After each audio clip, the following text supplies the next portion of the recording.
kababayan, malapit na maluto yung kanin. Kumusta Ate Jennifer dyan? Luto na? Luto na. Okay, sige. Luto na daw yung kanin mga kabayan. Doon na kayo kumain kasi maliwanag. Ha, Kuya Michael?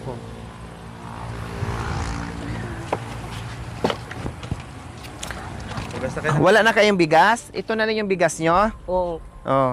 Yan na lang po. Hugas na kamay, princess. Hugas mo na ng kamay mga anak. Ashley. Hugas kamay. Sige, ayusin mo muna dyan Kuya Michael at kumain na kayo dahil gabi na para makakain yung mga bata. Yung mga kalakal, huwag nyo nang ipasok dyan sa higaan nyo para naman kahit papaano yung mga bakterya niyan. Siyempre may mga bakterya yan, marurumi yan. Kasi kung pinupulot nyo yan sa basurahan kung saan-saan. Iiwas mo para hindi magkasakit ang mga bata, pati kayo. Kasi lalong kawawa. Hirap sa buhay, tapos magkasakit pa kayo. Yung galing sa basurahan, o yung mga napupulot yung kalakal, huwag itabi sa higaan or huwag ipasok sa loob ng bahay. Dito lang sa labas. Para hindi kayo makalanghap na kung mabawasan. Yan ang tinuturo ko sa inyo noon eh.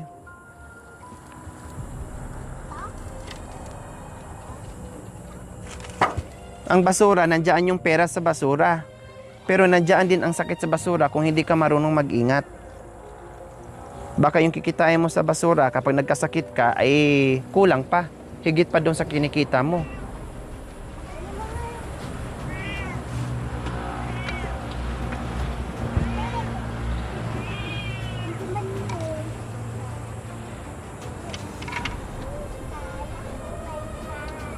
Bakit nakatali yung mga pusa? Ha? Kaninong pusa yan sa inyo? Di sa akin to. Ha? Sa kanila. Yung pan. Iniintay ko yung pusa. Sa kapitbahay yung isa. Opo. Itong may tali sa inyo. Opo. Binibisita niya. Opo.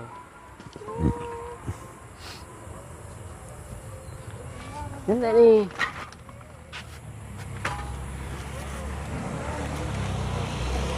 Anong gagawin mo, Ate Jennifer? Ha? Ano yan? Bakit naginit ka ng tubig? Ha? Nagkape ka?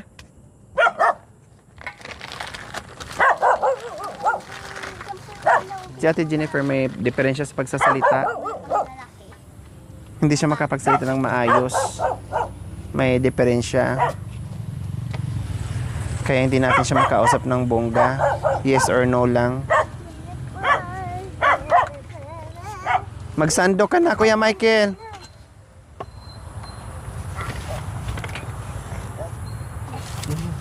Kumain na po kayo.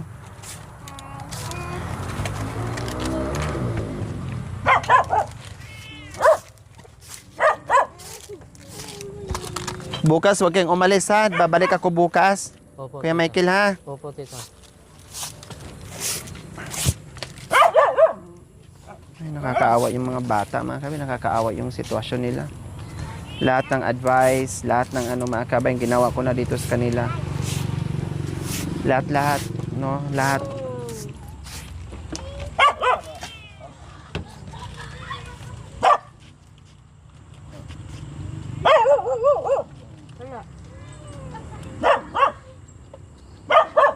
Kunin mo na yung kanin dito, Kuya Michael. Ate Jennifer, ibigyan mo na yung kanin. Dahil may ulam naman na kayo.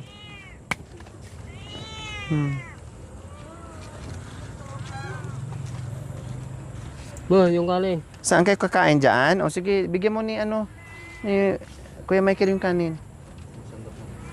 Para magsandok na, para makakain na kayo. Princess, hugas na kamay. O, hugas na kayo ng kamay. Hugas na. Ano? Anong pangalan nito? Hindi, yung lalaki. Babayan. Ay, babae to? Yung lalaki. Babae din yon?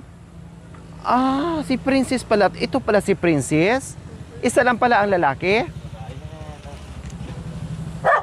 Parang nga siyang lalaki, no? Nakalimutan ko na mga kabayan. Kasi maliliit pa sila. Nung ito oh, maliliit pa yan at hinahawakan ko pa yan. Nung bata yan. Hindi pa halos marunong maglakad yan. Tapos ito, maliit din yan. Oh. Si Princess pala yan, babae pala. Yung lalaki ng temple. Nag-iisang lalaki pala yung ano, yung panganay nila. Ay, Diyos ko. Kawawa mga bata, mga kabayan. O, sige, maghugas kayo ng kamay nyo.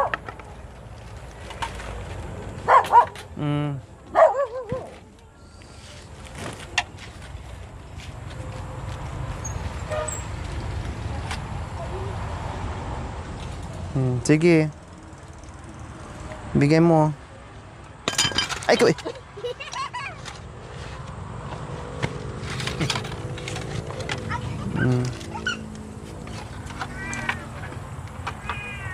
Masipag naman si Kuya Michael mga kabayan sa paghanap buhay. Ayos na nga yung mga ano ng mga bata eh. Hindi naman payat, hindi rin mataba. Sakto lang talaga. Okay naman. Pati si Kuya Michael, ganun pa din yung katawan niya. Pati si Ate Jennifer. Okay naman sila, walang problema pagdating sa ano. Yung kalin. Kunin mo.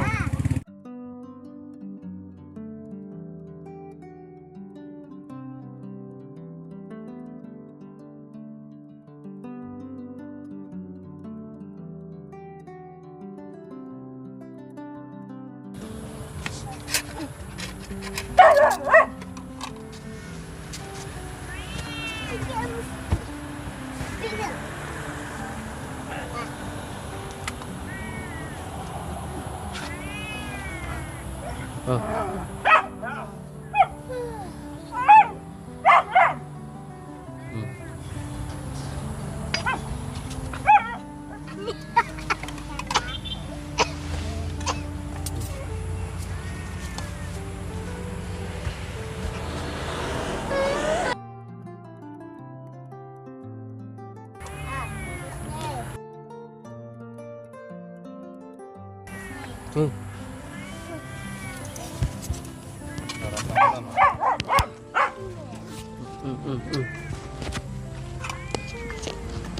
Jennifer, dito ka na. Kape ka?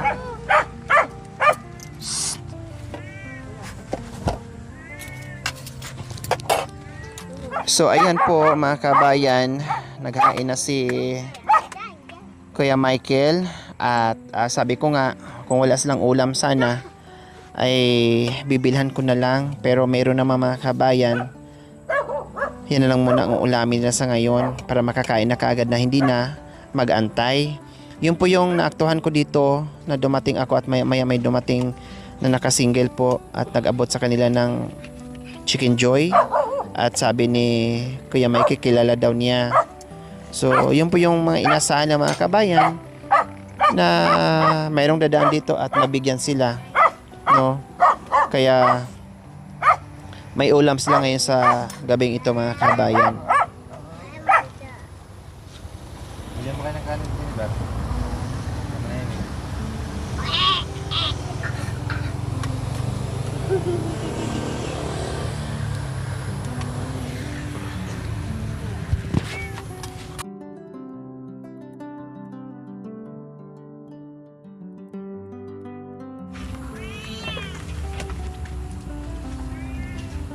Jennifer, mainit yung tubig mo.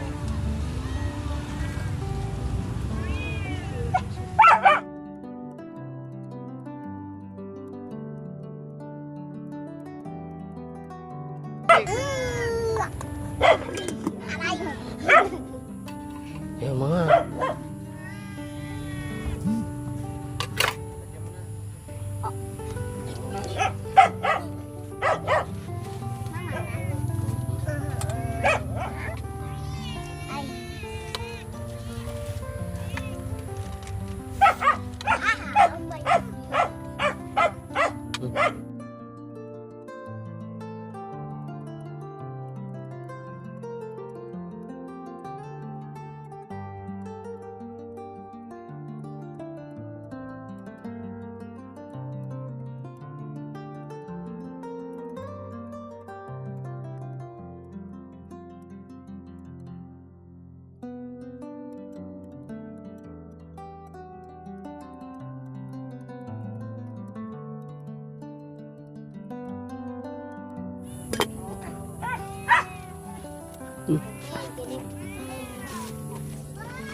So ayan po mga kababayan, kumakain sila. Wala dyan yung panganay na mga kabayan kasi may pinuntahan daw po. So sila lang ang nandyan at kumakain ngayon. Pero tatlo po ang anak ni Ate Princess, ni Ate Jennifer and Kuya Michael. Malalaki na sila, ang layo-layo na sa hitsura. Na nakita kami ulit. Si Kuya Michael tumanda na, si Ate Jennifer tumanda na rin. Yung mga bata nagsisilakihan na po mga kabayan. Imagine no, ang bilis ng panahon po mga kabayan. Na lalo-lalo yung bunso yung babae mga kabayan. Napakaliit pa niyan, halos hindi pa marunong maglakad yan at buhat-buhat ko pa yan noon. Pero ngayon, kung nag-aaral yan, siguro nasa grade 3 na yan or mga grade 3. Ito si Princess mga grade 4, si siguro high school na.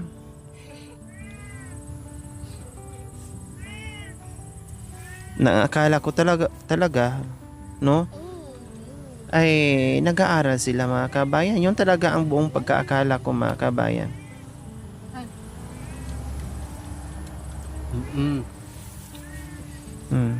Pritong manok ang ulam nila, binigay kanina. At yung sabaw nila is yung kape. Yan ang sabaw nila.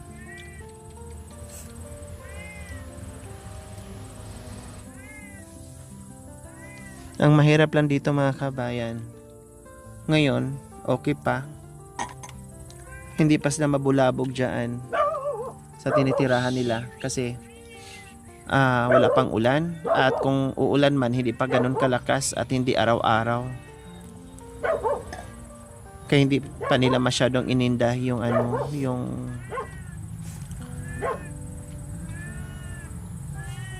tubig dyan sa o kung yung baha dyan sa loob ng bahay nila o barong-barong. Pero kung sunod-sunod na ang ulan mga kabayan, wala, wash out talaga yung mga kabayan kasi magtutubig to dito Ang lalaki ng mga bata, naawa ako sa mga bata mga kabayan, hindi nakapag-aral.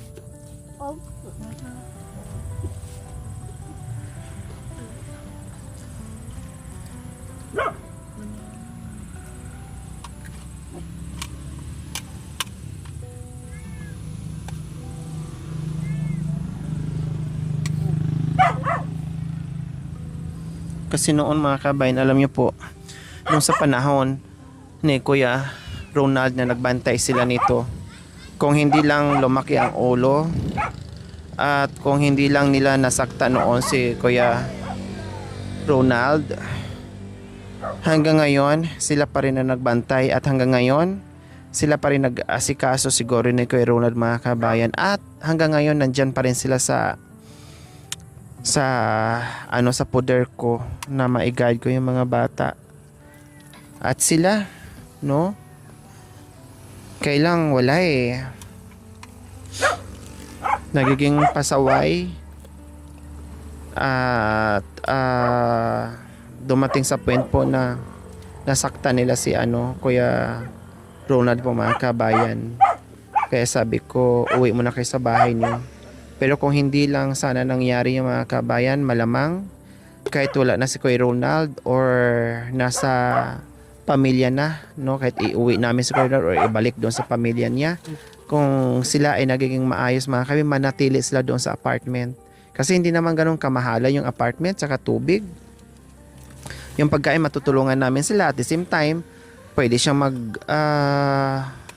ngalakal pa rin, magtatrabaho pa din. At least nalibre ko na siya sa tubig, kuryente, bahay.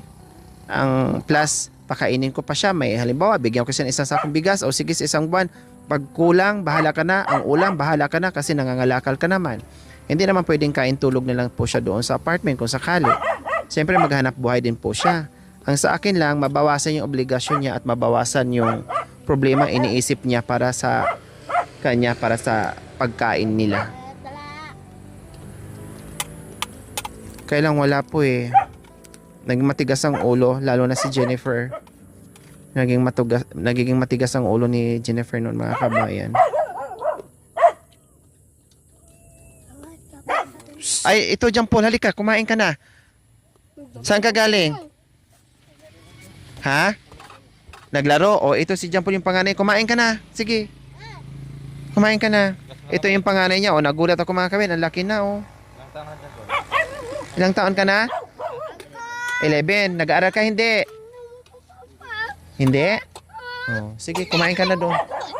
Maghugas ka ng kamay at kumain ka. Ha? Oh. Oh, sige na.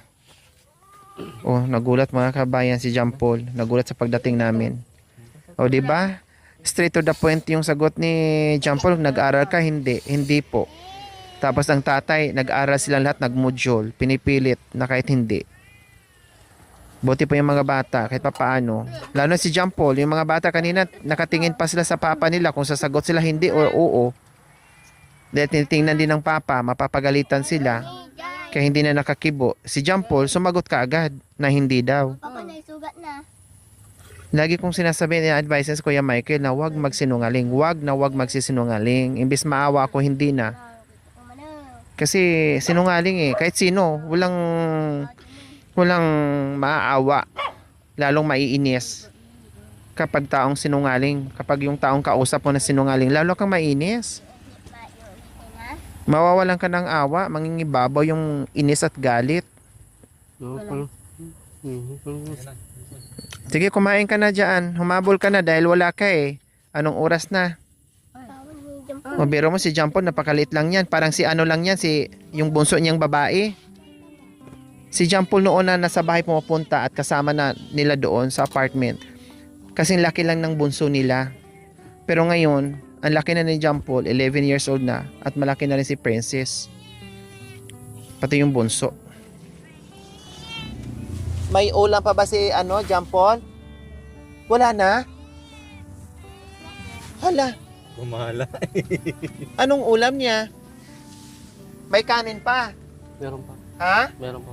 Mayroon pa. Ang problema, ulam. Meron bilan dyan. Saan nabibili yung ulam na ganyan? Sa Rosales po. Dito, may karindira dyan. Dito, may karinderya ba dyan? O, bibilhan na lang Sige. Hanggang. Isang order. So, wala palang mga kabayan. 4 na piraso lang pala yon. Ha? Alin po, pero yung kaya, kinuha yung dalawa. 6. Kailang tagdadalawa yung isang anak mo. Opo. Kaya walang natira kay Opo. Paano kasi kung saan ka nakarating?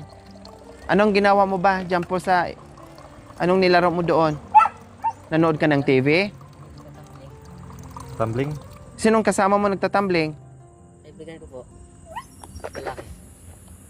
Okay, naubusan ka ngayon ng ulam, kaya pala punong-puno ka ng ano, buhangin. So, magpahabol ngayon mga kabayan, bili ng ulam. Kung may karinderya dyan, para makakain, dahil kawawa naman. Dumating, kakain mo lang ulam. May kanin ha, Kuya Michael? Mayroon po. Oh, may kanin mo lang ulam. 6 sana. Pero masarap sa ano, ulam, sa kain. Nakalimutan nila yung kuya nila. John Paul, sabi ka nga, May kang... anong grade ka? Nag-aral ka ba? Nakapag-aral ka ba? Hindi. Kahit kinder po. Kahit kinder? Bakit? Nakailula po ko yung birth certificate ko. Na kay lola mo? Bakit hindi mo kinuha kay lola mo? Nawala daw po. Dapat kasi mga kabayan, late registered na lang sanang ginawa ng mga magulang. So hindi ka nag-aral.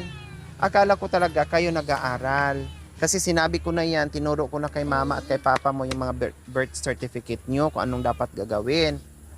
Nag-oo na sila sa akin nun, saka okay, at mag-i-enroll na. Ang inasahan ko ikaw ngayon, graduate na sana or elementary, grade 5 or grade 6 ka. Or first year high school na siguro kung 11. Pero ngayon hindi ka nakapag-aral. Ay, Apo, Diyos ko Lord. Kung hindi pala tayo nagkita ulit, ang akala ko ay nakapagtapos na kayo ng kahit malang high school para kahit paano makapagtrabaho kayo ng medyo maayos-ayos. Yun pala, kahit kinder, hindi mo naranasan mag-aral. Lahat kayo? Mula sa'yo, pangalawa, pangatlo, lahat? Hindi? Anong ginagawa ninyo? Anong ginagawa mo? Naglalaro sa mga kaibigan ko. Naglalaro lang sa mga kaibigan mo. Di ba, mga kabayan? Ay, naku, hindi ko natanong yun lalo. Sasakit yung dibdib. Thank you for watching. Don't forget to like, share, and subscribe.